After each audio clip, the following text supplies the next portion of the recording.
Saying some shit, son. I want to You go were back saying some to shit, how bro. did you get into a documentary? Cause yo, how many Oh people? yeah, yeah, yeah.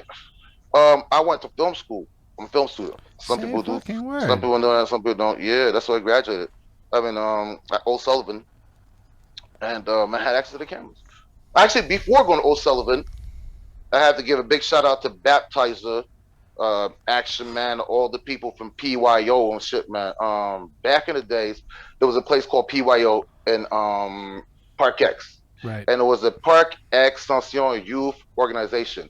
So what we did back then is I was like a social worker with now. So we took kids, trouble like gangster kids. I would go around selling crack and killing people. Usually, we gave them something to fucking do. So listen, son, instead of fucking killing people, bro, hey, why not just rap about it? You know, you already caught a case, bro. Just hey, write a song about it. And hey, that's a good idea. So he went to write a song about catching the case. It's like, oh, you wrote the song? Hey, buddy, hey, how about you go record the song? We have a studio for you. Oh, Mm. really? So he goes to record the song in the studio. I like doing this. Hey, bro, how about you go on stage and practice how to do it? A word? Hey, yo, how about you do a video after? Whoa, now I just gave this motherfucker purpose, son. Slickly.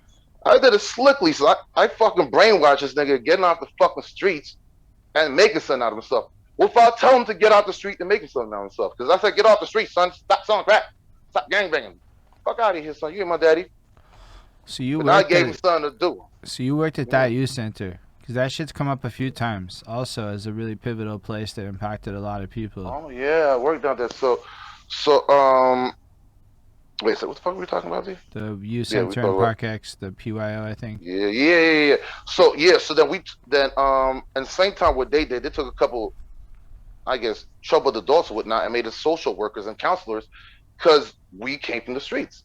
So since we came from the streets and we lived fucked up shit, I could go talk to a motherfucker that wants to kill you and say, hey, don't do it. I've been there, da da da.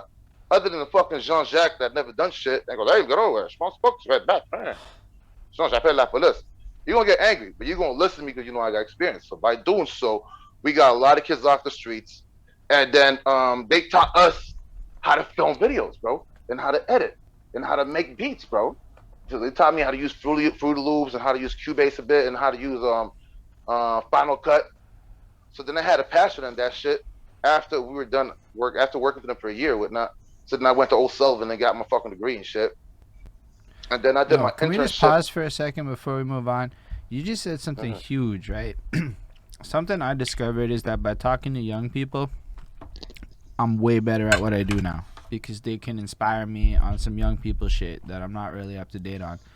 And what you Thank you, just fam. said is you were able to provide a service of wisdom and experience and guidance to these young people. And in exchange, they were like getting your skill game on and teaching you how to kind of become modern, relevant, and agile in a new world. Well, So, you are who you say you are, right? but But that's if you believe in something, you'll do it great. but it's more the reciprocal exchange of being a mentor. And that's something I feel like not a lot of people pursue, but I found a lot of value in my life is being a mentor to people. Like it helps you a lot in a lot of ways. People stop mentoring because people don't give a fuck no more. That goes back when we were talking about. I went off track. We were talking about social media. This fucking telephone made us stop caring.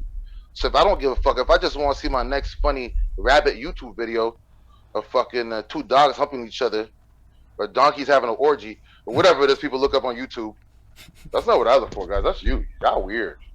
Y'all funny I didn't motherfuckers, even man. know motherfuckers looked up donkeys having orgies. I Say, mean, like when you say it, I'm like, yeah, it's there. I know there was somebody out there. It's like that's me. He's talking You about. know what people watch on YouTube? Just look at what's the most viral. what happened? So if you want to know people watching on YouTube, just look at what's viral. It was Bob. I mean, my whole point was The singers. instead of giving the fuck about YouTube, we should give a fuck about each other. Spend more Mm, time teaching the kid in the fucking street. Stop. You know, that's why when we fucked up back in the days, B, if I was doing something stupid, a random black lady would come, pow, smack me. Stop it. Oh, okay, okay. They used to be able to beat kids back then in school too, like with rules and shit. So times have changed. But nevertheless, it goes back to the whole neighborhood or the community raises a child. Nobody's raising children anymore. Parents ain't raising children. YouTube is a fucking TikTok. Yeah, parents get beat by their kids, like he said. Fuck you, mom. Go cook a steak. Oh shit! I've seen somebody do that shit, son. I seen him do that shit. A white dude I knew, son. So we playing basketball, kicking it. And the dad's the nicest dude ever. So he's like Ned Flanders. He looks exactly like Ned Flanders. Hey guys, how you doing, guys? You guys hungry, guys? You guys want me to make some barbecue? He said, "Shut up, Jean. Go cook some fucking steak." And nigga said, "Okay, Derek." Once they cook some What? steak, son. That's not I my never seen some reality. shit. Man. Oh my I said, god. son. I went home and tried that shit with my pops, son. Well, I had some friends over, and I was playing. Sorry, I was playing Nintendo or some shit. And then my dad said, "Oh, come do something. Hey, it's a special occupation." My dad will whoop my ass in front of my friend. I said, "Oops."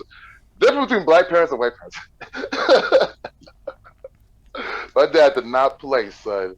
So that goes back. We have to raise our children. So nowadays, people don't care. If I don't care about anybody else but myself. If I'm self-centered, I'm not going to care about what's going on with you. So we need to take more time off our phones, and take more time to look into each other's eyes and listen to each other speak, or you know what I mean, have actual human contact with people.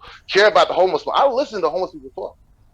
Just say a word. To see, because some of these motherfuckers say some wise shit, some crazy shit. Oh damn, this nigga just say that. I met a homeless dude that works for fucking NASA. And he told me his fucking story. But you have to listen. You can't judge a motherfucking book by its cover. You don't know what you're seeing. And what happened to this dude, he was out there. His wife got sick. Ended up spending all his fucking savings on his wife's fucking medical bill. She ended up dying. He lost everything. Made his way to Montreal on a bus. Ended up living in the fucking street. Going from working for NASA, being a fucking scientist to a bum on the street.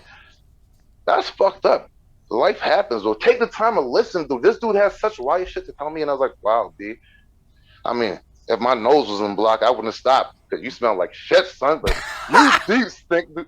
Hobo nigga. You a deep motherfucker, son. You's a deep motherfucker, hobo. But yeah, this dude mad cool, son. You never know who's gonna teach you something. Facts. I mean, Each one teach one, B. but You can that's learn from a fucking newborn baby, son. why I'm glad to like see in this like era so much English Montreal media popping up where people are talking to each other. And that is something that is kind of bubbling a bit. Lots of Yeah, people I ain't out talking about there. media. I'm talking about talking to each other face to face. God damn No, it, but face to face. still, like it's like the fact that there's this emphasis on conversation, even if it can't, because you know, like whatever people are at with it. The fact that it's like more than just yo, I dropped a song. Nah, it's like now you got to drop a song and then be able to go present yourself into the world and be somebody. And I think that that's going to have a very positive impact. Like yo, I go to parks right now, my guy, and it's lit. Yo, it's lit to go to a park. Oh yeah, It's one of the funnest, right? And it's not just me. It's people of all ages and shit. People sometimes might be on their phone and whatnot, but nah, it's like because we just hit a reset, bro. Life just hit a reset. and I'm We like, back. We free. it's like, yo, wait a second. Why do I want to go outside and socialize in ways I haven't, you know, like, and I think a lot of people might actually not repeat the same errors that were just done for the last decade with regards to technological detachment.